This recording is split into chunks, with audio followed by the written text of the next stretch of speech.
Tai kai pasvyri su juo, tai, o dar čia aukštai sėdė, tai taip... Wow.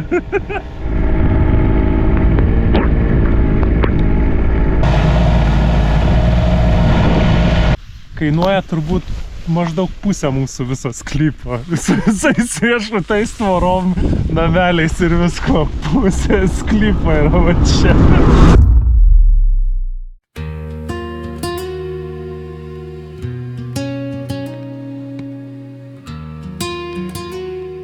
Žinokit, šiandien turbūt yra pesimistiškiausia diena. Neviltis. Ne, man tai... Ne, ką? Aš visiškai nesu ta emocija, įjungiau kamerą. Ne, nu tiesiog feilas ir tiek, nes atvažiavom kasti duobių, turi už realiai 10 minučių turbūt atvežti ekskavatorių. Sklype yra tiek vandens, kad čia, ta prasme, mes su mašina nesiryžom važiuoti iki namelio, nes tiesiog viskas plaukia. Ir dabar galvojam, ką daryti. Reikia matyti sulaukti. Ta prasme, šiandien yra pati blogiausia diena. Mes kažkaip naiviai galvojam, kad vis tiek gal kažką pavyks padaryti, bet dabar matom, kad be šansų. Tu eini ir jauti kaip telmiškuoja po kojam. Iš tikrųjų, tai turbūt reikėtų ne rytoj, poryt, kai bent šiek tiek vanduo susigars į žemę. Bet nelabai yra tam laiko. Va taip ir būna tiem ūkininkam. Jo, nes jau kitą savaitę berods turėtume gauti sodinukus, ne? Pirmosius, jo. Tai vat, nu, aišku, tie sodinukai turbūt dar gali ir pastovėti, nepasodinti, nebūtina juos iš karto smėgti žemę, bet... Na, žodžiu, daug neaiškumų, daug neatsakytų klausimų. Laukiam dabar ekskavatorininko ir žiūrėsim, kas čia bus.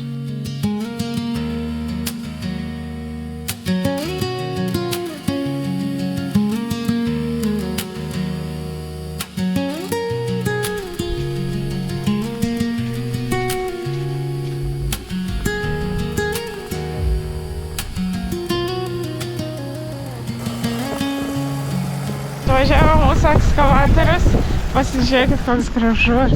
Nu, aš tai nesakyčiau, kad jis baisiai gražus. Visas apdažytas, purvinas, tepaluotas. Realiai neturi už ko laikytis. Tai per šlaitus, kai mes pradėsim varyti... Palauk, įsibėgėsi, priprasi ir važiuosi kaip didelis. Jo, bet tu neturi už ko pasiimti, nes, pavyzdžiui, ant mūsų traktoriaus tai tu gali laikyti, o šitą nėra už ko laikyti. Nei čia laikytis, nei čia laikytis. Šitas tiesiog apsiverčia ir aukštyn kojom, tai gali, jeigu aukštai kilsi, tai gali va tai va tik persiverti.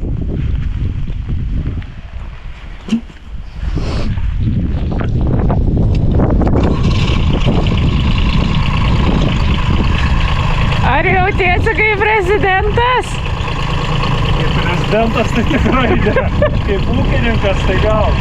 Neatsimenu, kuris pakelia. Jo.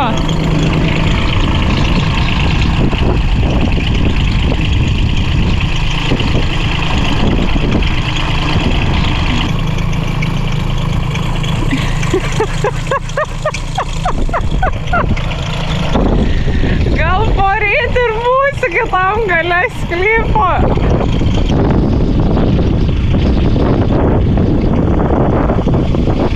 Kaip baisu nekada.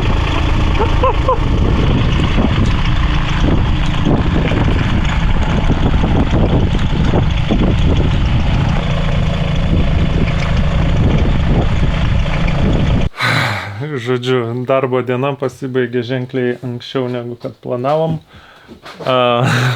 Padirbėjau maždaug 15 minučių. Likau kiaurai šlapęs ir visiškai sušalęs. Tai nusprendėm, kad neverta čia kankintis. Paliekam, važiuojam namo. Rytoj grįžčiam, bandysim pratęsti. Rytoj likti geresnį šiek tiek orą žada, mažiau lietaus.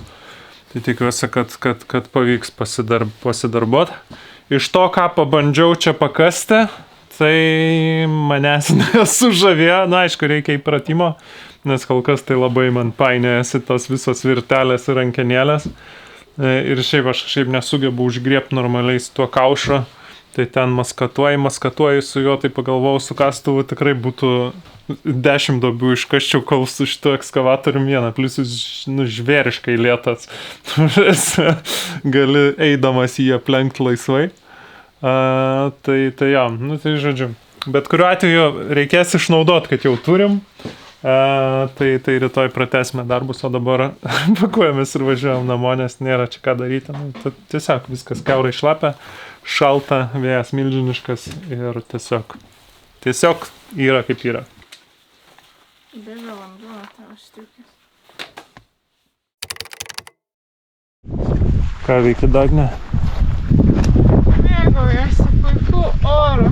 Tiesiog vienas malonumas dirbti ir būti. Ir visiškai nesvarbu, kad esu purvina iki ausų. Tai aš Algirdui žymiu vietas, kur reikės kasti tiesiog ekskavatorium. O jeigu būna kur nors tiesiog vienas medelis susilikęs, tai ten pati su kastuvu iškasu. Tai dabar visą juostą tiesiog Algirdui žymėsiu, kur reikės pravažiuoti. Nu ką, šiandieną truputėlį geresnis oras. Tas truputėlį čia yra esminis žodis. Ne, nu šiaip tikrai ne taip smarkiai lyja kaip vakar, nes vakar tai pilte pylė.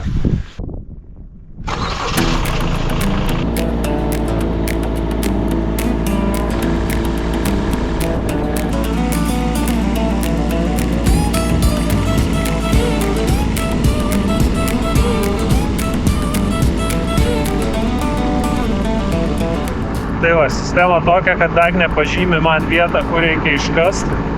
Aš privažiuoju, nusitaikau, stojam, nusitaikom ir kasam.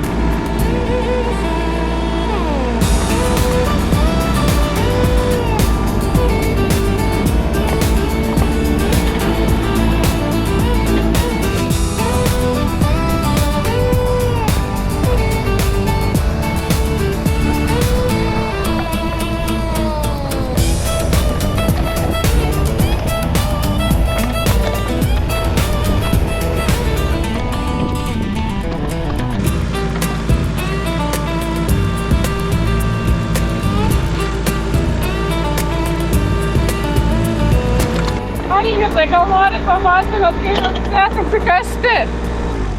Sektųsi neblogai, jeigu tas molis nesivoliotų ant mano kaušo, nes va, pavyzdžiui, dabar nieko nebegaliu paimti su kaušu, nes pilnas kaušas molio. Tai reikia išsikrapštyti. Turiu nusipirkę specialų įrankį, kainavo iš tikrųjų visai nebrangiai. Truputį apgraužtas kažkieno. Aišku, labai logiškai tą pačią duobę, kurią ką tik iškasiai supilt.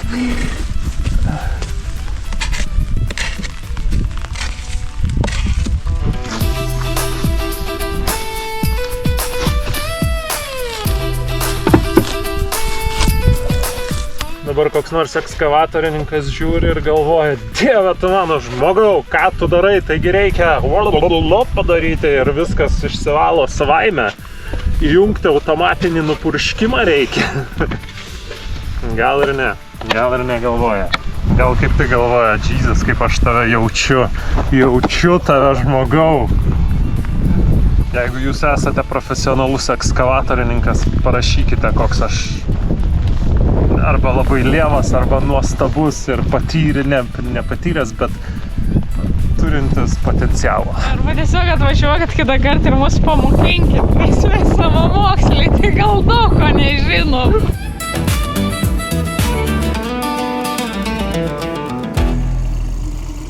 Saulė nusileido, darbai dar toli gražu iki pabaigtų. Tai šiaip faina, kad pagaliau išlindo saulė. Taip, sakyčiau, nustojo lyti apie pietus, tai antra dalis dienos tokia buvo be saulės dar, bet ir be lietaus, o va į pavakarę dar esu šiek tiek kartas smagiau, bet šiaip tai esam pavargę ir dar nežinom, kada bus mūsų dienos pabaiga. Mes tęsam darbus, o jums, nežinau, pratęsim, kai jau būsim namelyje.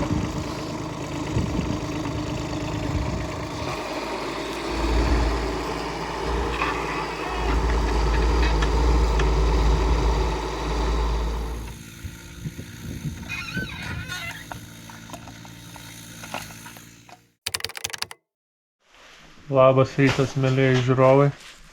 Algirdas užsimuturiavęs absoliučiai viską, ką turiu ir ruošiuosi atgal į atmosferą. čia šiaip prasisuko diena, jeigu.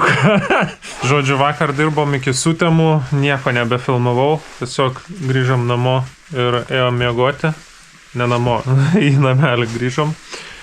Išsimiegojom, dabar atsikėlėm 7 ryto ir einam atgal į atmosferą. Realiai iki 1 valandos dabar turėtų būti žiaurus vėjas ir lietus. Tada galbūt šiek tiek pagerės. Tai daug dieve, kad atlaikysim šitas kelias valandas, po to galbūt šiek tiek lengviau. Tai vat, tai žodžiu, be didelio entuziazmo, bet bandom eiti. Einam, kur šviečia saulė ir gera.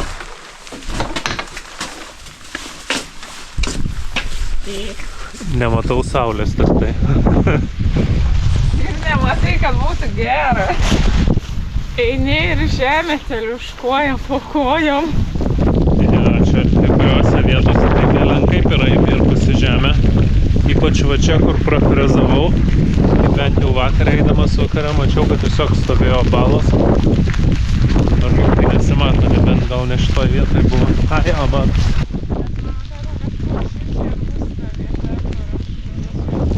Visiškas molynas ir vanduo absoliučiai stovi. O pas kaimynus jau telkšo prūdas.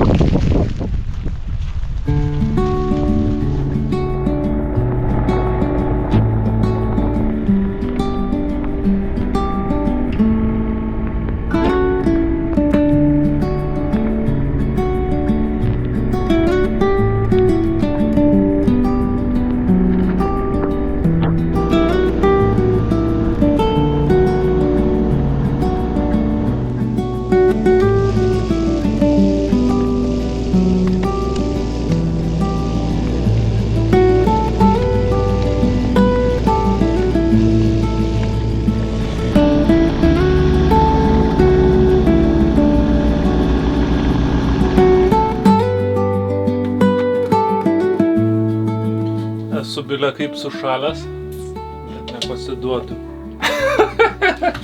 Vieta karštos arbatos. Raudoną jį geriu.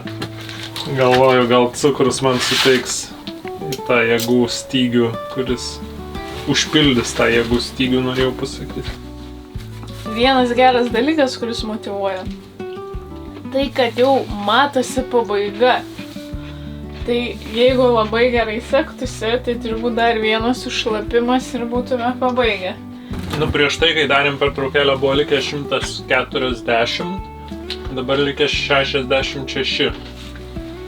Tai tik tai tiek, kad labiau išsibarstė per visą sklypą ir kaip tik baisiosiose vietose, kur kalnai ir viskas. Tai nežinau, kaip ten seksis važiuot. Na, bet gal kažkaip. Oras tai turbūt yra maksimaliai blogas, koks gali būti. Šalta, didžiulis vėjas ir lietus. Realiai kiek? 6 laipsniai? 7 dabar rodo. 7 laipsniai, vėjas prognozavo bent jau iki 27 km per valandą. Nu ir lietus va toks visą laiką dulksnojantis.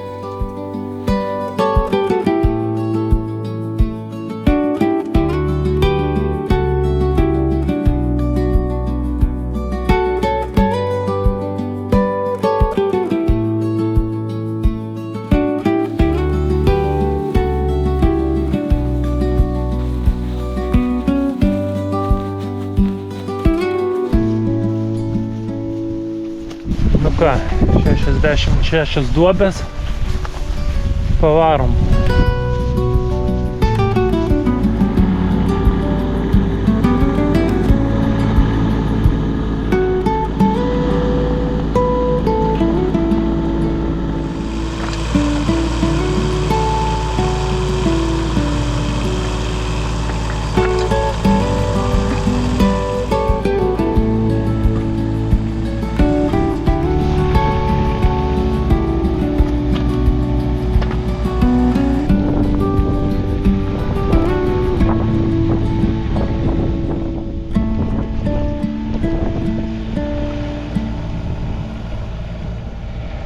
Galėjai man gėdos ir nedaryti, kad nedrįsta nuvažiuoti nuo tokio kalniuko. Bet man jisai baisus, tai kai pasvyri su juo, tai, o dar čia aukštai sėdi, tai taip, wow. Aš geriau išlipu, nustumiu jį. Ir gerai, geriau jau saugiau, bet jau žinot, kad tikrai visas duobės įsikas, negu liks duobių ir Algirdas bus išduoti. Einam kasti į vieną sudėtingiausią sklypo vietų, nes labai šlaitai status ir reikia galvoti, iš kurios pusės privažiuoti. Tai pasižiūrėsim, ką Algirdas nuspręs, ar kažkur su kastuvu prasieisim, ar vis tik bandys. Nu, va, matau, vieną vietą bando.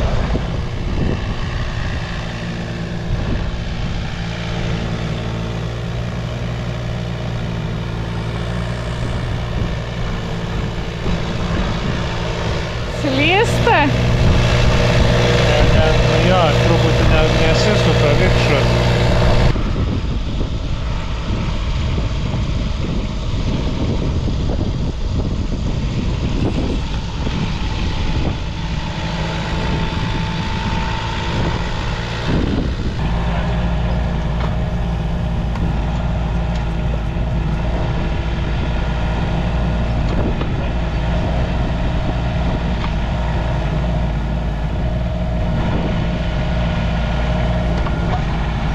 Viskas ir linksminės.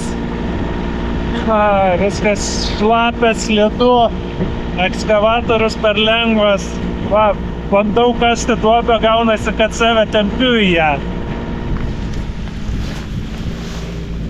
Ką ten radai? Aš nežinau, kaip mes tau tuos kibukus parodyk. Žiūrėk, kiek kibukų. Ir iš kitos pusės kiek kibukų. Geriausia savo gyvenimo versija gyveni, ne? Murdaisi purvi ir dėl to laimingas. Nu kas, nebetrukdau. Nebežiūrėsiu. Algirdas kasa paskutinės duobės. Porą nusprendėm palikti su kastuvu užsikasti, nes labai statu ir ekskavatorių traukia. Tai keista suvok, kad pagaliau po 2 parų šalčio ir lietaus būsime įsikasę 500 kažkiek daugiau. Ir viskas, būsiu pabaigę ir beliksiu laukti medelių ir prasidės kitas neaiškumas, kaip juos pasodinti, nes pradžioj buvo neaišku, ką reiks daryti, kaip iškas. Dabar bus neaišku, kaip pasodinti ir kaip sunaudoti visą tą žemę, kurią iškasėm, nes jos tikrai yra daug. Ir yra labai daug duobių, kuriuose labai daug vandens. Tai pasižiūrėsim, ką darysim. Manau, kad nuspręsim kai kur galiausiai ir nesodinti, nors duobės ir yra. Visiškas baseinas. Ir čia tikrai gruntiniai vandenys. O va, pavyzdžiui, kiek 2 metrai ir yra vandens, bet ne tiek daug. Nu, labai įdomus sklypas.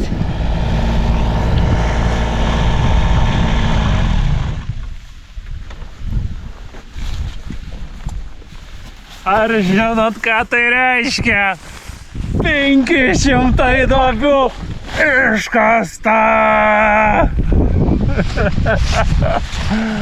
O Dieve, tu mano, nu gerai, teisybės dėliai ne 500, šiek tiek mažiau, bet man jų tikrai pakako.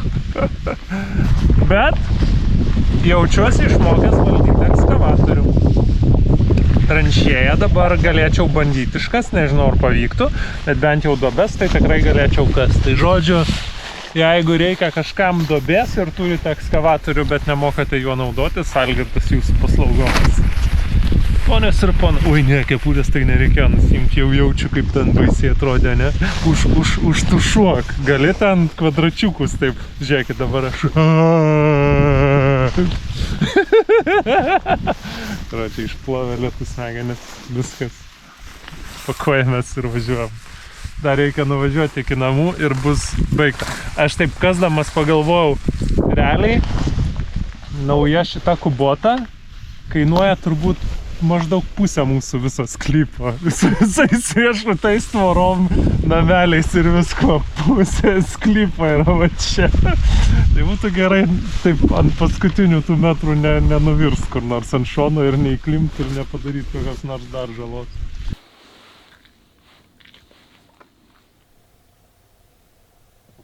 Saulė nusileido, po truputėlį kuičiamės ir ruošiamės namų link. Šiaip džiaugiuosi, kad išsinuomavomės tą ekskavatoriuką, nes tikrai, manau, būtume pražuvę be jo. Čia be šansų būtų su kastuvu praeit.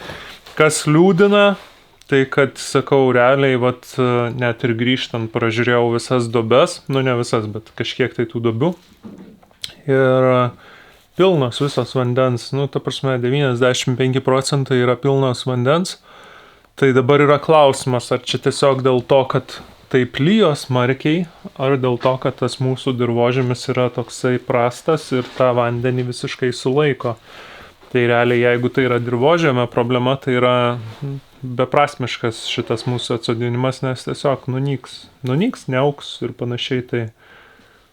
Tai nežinau. Šiaip yra antiek šlapia, kad sakiau, nes mūsų planas buvo maišyti ypač tas molingus dirvožemius su durpe, bet mes tos durpės tiesiog neprisikasim, nes ten tas laukas yra visiškai įmirkęs. Žodžiu, tokie ūkio problemėlės. Eikim paklausti Dagnės, ką jinai galvoja apie ūkio problemėlės. Dagnė, ką tu galvoji apie ūkio problemėlės? Ūkio problemėlės yra gan opios ir rimtas, tai labai daug klausimų, labai mažai atsakymų. O ką tu galvoji apie ekskavatoriuką? Kadangi aš ekskavatoriukam gavau pabandyti 1,5 minutės, tai nieks man ten buvo neaišku, reikėtų bent 15, kad susigaudyt. Bet šiaip savo paskirtį atliko, dirvos labai neišrausė, tai manau, tokio tonažo ir tokio tipo mums iš tikrųjų pilnai užtektų, tik tai būtų smagu turėti kabiną, nes tikrai labai šalta ir kai toks oras, tai vargas su tuo. Bet jeigu, pavyzdžiui, labiau pavasarį, kai šiltesnės dienos, ir sakyčiau, čia tobulas variantas. Man patinka, kad Dagnė jau kalba apie tai, tarsi mes jau planuojame jį pirkti. Ne, aš iš tikrųjų buvau nusižiūrėjęs kinietuką. Tokį visišką kinietuką, irgi 1 tonos berods, apie 3,5 tūkstančio eurų gaunasi su visų siuntimu ir muitais ir panašiai. Tai bet ir sudvejojau iš dalies, ponios ir ponai, kodėl jūs nieko nesakot, kad yra manual fokusas.